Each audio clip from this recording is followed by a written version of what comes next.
No, I can deal with the Geordies just about. That's the nicest thing he's ever said to me. Yeah. 100% the nicest That's thing like a he's love ever letter said. from It me is, you know. to you. It's the cutest thing I've ever said. Do you want to see even better entertainment than that? Go on then. Championship football. Oh, here he is. He's bringing it in. Right, no, we've spoken about this. We have. Championship is better than the Prem. No, is it? Quality-wise, no. Entertainment-wise, absolutely.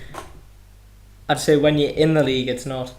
As a Newcastle fan going into Championship, you know, yes, we got that great end of the season thing where Brighton lost and we won the title. You won the league. Yeah, it was great, but have your fingers like this the whole time was like.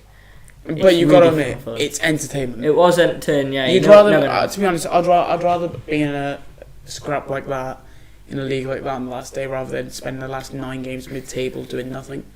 Like the fact that so many teams could have still got playoffs, could have still got relegated last night as well. Because last night, if you don't know when you're watching this, it was when Swansea needed 6 goals and Nottingham Forest to lose. Mm-hmm. And then they won 4-1. Nottingham Forest lost 4-1. Luton stayed up. Yeah. Barcelona. Oh, hell again. That was awful. I'm sorry. I've got to put 50p in the jar for that. Yeah, cancelled. They won last minute against Brentford. Stop them winning, getting promoted as well. Mm-hmm. It's exceptional. It's great entertainment, and I think that's the prime part of the English game, the Championship, because it's not all money fueled clubs, and it's really good quality. Apart from Leeds, it took them long enough to get up, but yeah, well, they were always money. Well, it took Liverpool long enough to win the title as well. Yeah, they finally did it. Yeah, unfortunately. It's that year where things finally came together. Well, obviously, what do you remember about that title winning season then? Oh God, well, it was one of my first seasons as a Newcastle fan. Sort of went in there, we lost the first 2 games. Yeah. And it was just like, oh no, here we go. And then something just clicked, and it was just like. Because for me, like, my first season watching Cameron, we got promoted, and I thought, oh, is it always like this? Like, and we won the league with over 100 points. So I was like, oh wait, we're winning games. The next season, we're in conference. And I'm like, well, maybe I'm in for more of a ride than I expected. So obviously, that without being one of your first seasons, you're enjoying the big hype of it all. Like, what were you like in your first season of the Premier League? What year was that? In the Premier League, of being a fan. When I went up. Of being a fan. Oh, being a fan. God, it was when I was young as hell. God. Was it when they were playing in the? I'd been 7 or 8. Inter Cup or whatever it's called. God, I can't remember. I would have been about 7 or 8 when I saw them go up. I saw them in the Premier League. Is it when they were a decent Premier League side?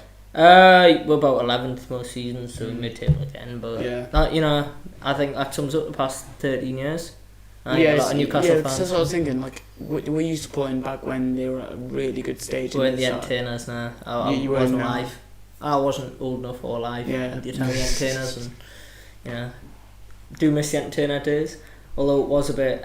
We love your first couple of seasons as a fan is the best one, because at that point you care, but you're not in the stage where it will affect you massively. But now you're just watching the games, like you're at this age, and you're like, Yeah, you've been in the pub with me on some certain games, and you've been absolutely laughing at.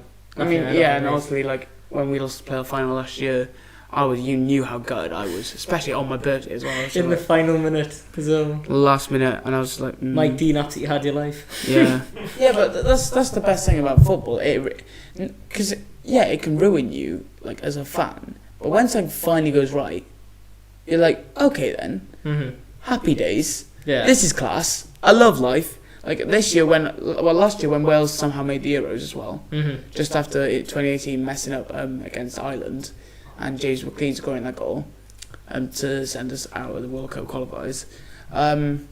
It was like, it felt like the best day of my life, and that's the best thing about football. It gives you the worst and best days of your life. It's 100%. And for people, like, I've heard people say just after we beat Hungary, saying, "Oh, imagine letting football dictate your mood," and I'm just like, well, I can't help it. It just does. It just does, and that's just how it is, and that's why we're doing this podcast. Like I've said for the 4th time in this podcast, like